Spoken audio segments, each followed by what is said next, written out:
Selain kegiatan keagamaan, memproduksi aneka kue merupakan aktivitas yang dilakukan warga binaan Lembaga Pemasyarakatan Kelas 2A Banda Aceh selama Ramadan. Selain untuk kebutuhan internal, kue-kue hasil produksi ini dapat dipasarkan ke sejumlah kios-kios di Kota Banda Aceh dan Aceh Besar.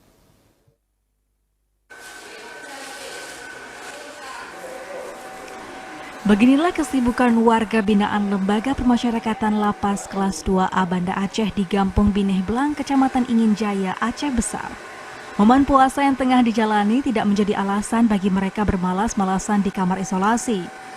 Berbekal kemampuan membuat kue, para WBP dari berbagai kasus pidana ini tampak membuat aneka macam kue untuk dipasarkan ke sejumlah kios di wilayah Kota Banda Aceh dan Aceh Besar.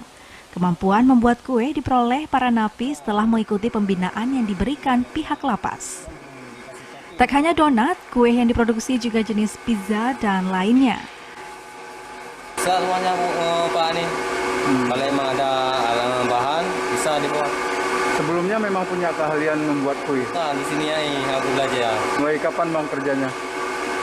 Tahun 2019.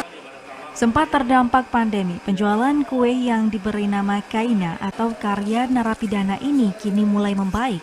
Membaiknya permintaan membuat pihak bimbingan kerja lapas Banda Aceh harus menyediakan 5 kg tepung setiap harinya guna memproduksi kue-kue ini.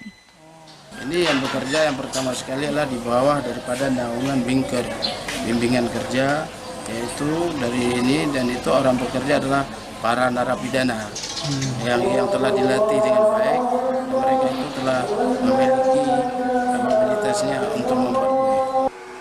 Berbagai kegiatan mengisi aktivitas warga binaan permasyarakatan kelas 2A Banda Aceh selama bulan suci Ramadan 1442 Hijriah kali ini.